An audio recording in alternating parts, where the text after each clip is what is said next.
Hey everybody, Holland here once again. Today we're going to go over 10 Pat Metheny concepts and using my transcription of his solo on Solar as some lesson material. Before we begin, we're going to go over some Metheny motifs. I created this term to cover his most common riffs and phrases that he uses in his solos. So we're going to begin with his thirds motif. He has two kinds, a major third riff and a minor third riff. So you take a note, play a major third interval down from that note. You can move this down in half steps, or you can use it like he does a lot to connect lines together. And the same shape, but on string sets 2 and 3 of the guitar produces a minor third. Chromatic motifs, chromatic motif 1. So notice how we have our minor third riff in there. Different string set, same phrase, but produces a major third riff. And chromatic motif 2. We'll check out how he uses these to get through some changes. Interval leap motifs. Interval leap motif 1.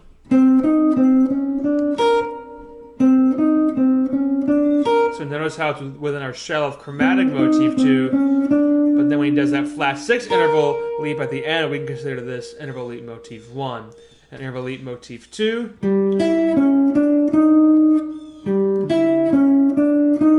Also very similar to chromatic motif, but we're going to begin with a natural 6 interval and ending with the chromaticism. Notice the diminished triad hidden in there.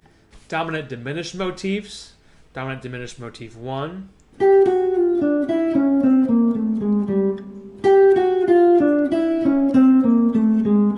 Notice we start with chromatic motif 1 and continue on to some dominant diminished ideas, so we'll check that out later. And dominant motif 2.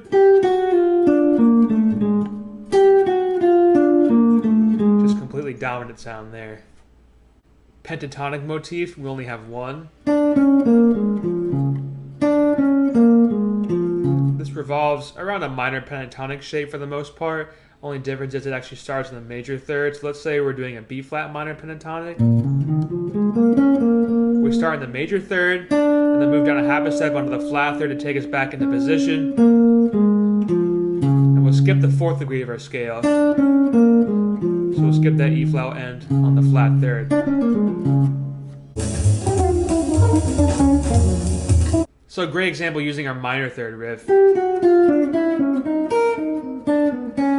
You'll notice chromatic motif 1. In the beginning there, the major third and minor third motifs go hand in hand with that chromatic motif and more, but half the time he will continue to extend those minor third riffs down, or major third riff will continue to extend that down some. So here, chromatic motif 1, off with the 9th of F major 7, so that resolves nicely into the major 7th of F. Walk that down with our minor third riff once more to E flat. Now we're just considering F Dorian or B flat dominant tonality here to take us into that E flat major 7th. Even though we're still in the F major, we're still just going to go ahead and premeditate this B flat dominant change here. So right there, 5th interval off that E flat, the back end has some real nice use of that minor third riff to cover that B flat dominant. So like off the 11th to the 9th of B flat, and then from the 3rd to the flat 9th of B flat, resolving back up to the 3rd of B flat to get into a B flat augmented, trying to color that B flat dominant. Nice uses of the major third riff here.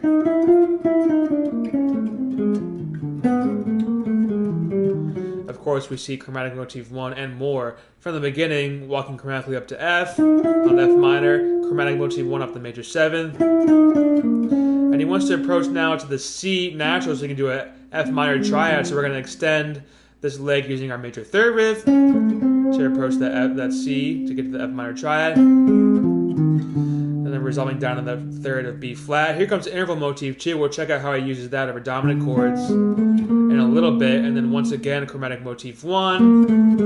And he wants to extend this line to resolve onto the flat 3rd of E flat. So we use our major third riff once more. So really using those major third riffs and minor third riffs to connect phrases and really target chord tones. Alright, chromaticism.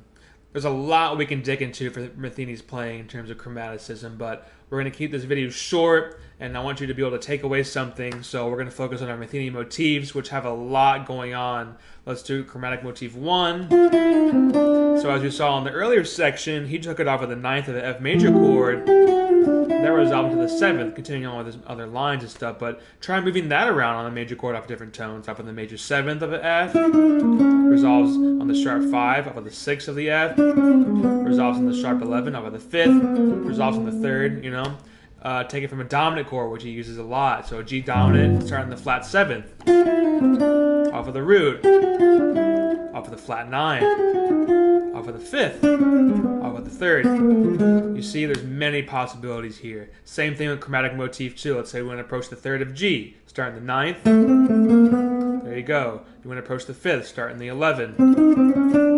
And it goes on and on. Here's a line where he utilizes both of these chromatic motifs.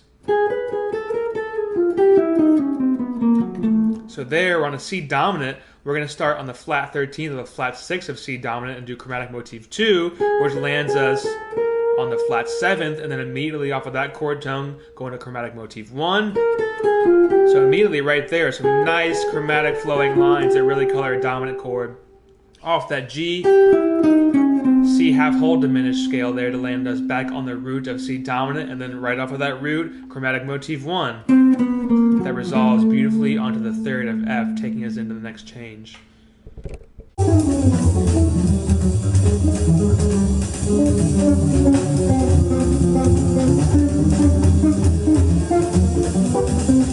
So we have 4 7th chord triad-shaped shells in this line. A major 7th, 1, 3. Major 7th, dominant 7, 1, 3. Flat 7, minor 7, 1, flat 3. Flat 7, and a minor major 7, 1, flat 3, major 7. So we start in the F major 7, so just outline that major 7th triad, F major 7, and then we go down a half a step on the F minor to an E major 7th. So it's like an F minor major 7 sound implied there. That E major becomes an E dominant. So that's like a sub 5 flat 2 from the B flat, the E7 resolving to the E flat major 7, so an E flat major 7 triad shape. Move that down a half a step to a D major 7 triad shape, which becomes a D7 triad shape. So again, we're doing that sub 5 flat 2 terminology. So the A flat, a D7 that resolves down to the D flat major 7, so D flat major 7 triad shape for a little bit. And on 180, he moves it up a whole step to our E flat major 7 triad shape. That's just premeditating our C minor sounds there. So now we get on 181, he does this line. It repeats itself. Our minor major 7 triad shape to minor 7. Do it again. Minor major 7, minor 7. One more minor major 7 shell that resolves back up onto the 1. So it was this nice ascending flowing line to take us back up to the C, into that C7 there in this case. So we start with the E minor major 7th. Over C minor, we can think about this as like an implied C dominant, like a C7 sharp 9, which goes up into the F minor 7 shell, so we can think temporarily resolving onto the 4 minor there, and then the same thing again on the F sharp, so we can think that minor major 7, we can do like a C diminished with an 11, or simply taking the whole idea up a whole step, so a D7 resolving into a G minor 7 triad shell, and then on the one more minor major 7. In this case, we can consider this like a G7 flat 9 because we're on that G minor, but we're really going to go, he's going to go dominant here because we want to get back to that 1. So we can look about it as like a C dominant to an F minor, up a whole step D dominant to a G minor, G7 dominant, resolving to 1, all on that 1 minor to take us into the C dominant. It's a really cool way to color the 1 chord. So interval motif 1 there, real straightforward. So the E flat minor scale based approach into the motif. So remember, it's like chromatic motif 2 with a flat 6 interval at the end of it. So over that D flat major 7 there, he's just thinking like an A flat, outlining A flat triad from the 9th of A flat, resolves onto the 3rd, hits the root. Over that D flat major 7, you do the 5 triad, it creates a D flat major 7 with a 9 sound. And he'll do that same thing on dominant chords too to bring out like the 3rd and the root of B flat or something like that. Interval motif 2, he's using it to color dominant chords. So off of C7, off of the 3rd, do interval motif 2 with the diminished triad hidden there. So the 3rd, the flat 9, the flat 7 is going back to the root. So you have the C7 flat 9 implied sound. Same concept with our chromatic motifs. We take this one through different chord tones, off the 5th of C, off the flat 7th of C, off the root of C, to really expand your vocabulary and your lines. Alright, letess talk about Metheny's sense of rhythm and time. Looking at the PDF, you'll notice he rarely starts phrases on beat 1. There's lots of half, quarter, and eighth note rests to break up his lines. That enables him to start on the upbeat or halfway through a measure, and those phrases bleed over beat 1 and continuing on into other measures. Nice element of syncopation is playing, unlike some other jazz guitarists who might solo within like a realm of more like straight eighths. He has a nice variation of straight eighths into the quarter notes and like syncopated eighths. His rhythmic choice on certain melodic lines really allow those lines to sing and have more of a climax to them. One of the biggest examples of his sense of rhythm and time is the way he plays the melody. He plays it different every single time in the solo. He plays it 4 times. So let's look at a couple examples of that. So coming right out of the gate here.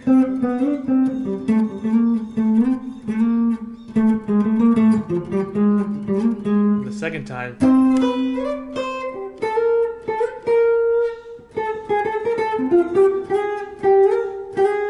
So the first time it's pretty straight ahead, more pronounced, like give it those quarter note slides and the quarter note triplet back in the time. But you know, starting out the tune pretty in your face. Second time immediately has like a polyrhythmic kind of slowed down approach, like a 3/4 over the bar line kind of feel. Then takes us back into time, but more quarter notes, no triplet feel this time, and different rest placement to really give us some nice variation. Halfway through the solo,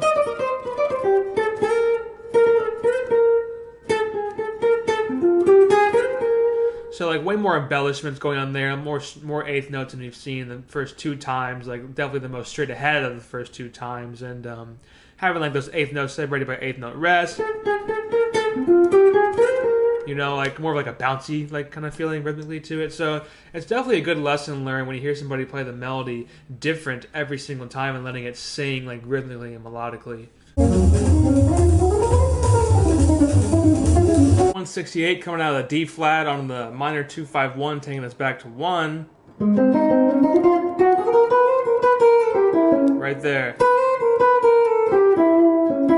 Like an E minor blues pentatonic sound superimposed over the G dominant, so we kind of have like a G symmetrical diminished, G altered sound. Works really well to color a dominant chord. You can take that through any note when you're thinking about a dominant chord and changing it to a diminished. So you do it on the E, on the root note, on the flat third, and the flat 5.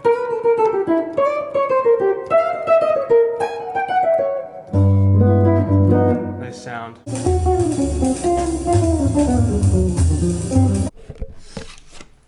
So right there in the beginning of the solo, we have dominant motif 1. So yeah, we have chromatic motif 1 to start it, but the rest of that diminished dominant stuff, when he adds that together, this entire line could be considered dominant motif 1, which he plays in a couple different spots in the solo. So what's going on here is over a G dominant, it's based around an F whole half diminished approach. So start on your F here, the flat 7th of G dominant, 3 4 1 2 4 1 3 4 1 2 4. Really simple scale-based approach for guitar, right? That F whole half diminished approach. So it's within that diminished shell of a scale, with some little bit of chromaticism passing notes there, but for the most part within that scale. And you can take that off any of those diminished chord tones, off the flat 9 of G, the 3rd, the 5th. And notice how it starts and ends on the same note, so really easy to visualize that one. Dominant motif 2, right there, and then that there. So on 107 over the D flat major 7, you can color that the A flat triad thing. It could be like a D flat major 7 with a 9, or it could just be like a flat 6 dominant going to a 5 dominant, which is a way more clear and straight ahead approach. So flat 6 outline to 5 7. So F whole half diminished over the G. We'll hit that B natural and do a B major 7th sharp 5 arpeggio. Should color that G7 altered.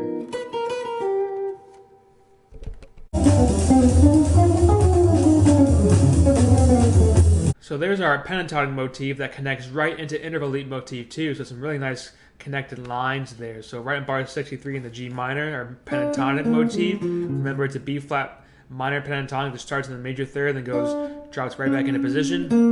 So for the minor chord of the G minor, so it starts in the 5th to the flat 5th, flat 3rd, flat 9, flat 7, flat 5. So it's like a G minor 7, flat 5 outline. If that was a G dominant, it still would color it beautifully. 5, sharp 11, sharp 9, flat 9, flat 7, sharp 11 again. Kind of a really nice sound there. And also, we consider that as just an extension of C dominant. It still works. It's on the 9, the flat 9, the flat 7, the flat 13, the 11, ending on the flat 9 again. So a couple different ways to utilize that pentatonic motif in your playing.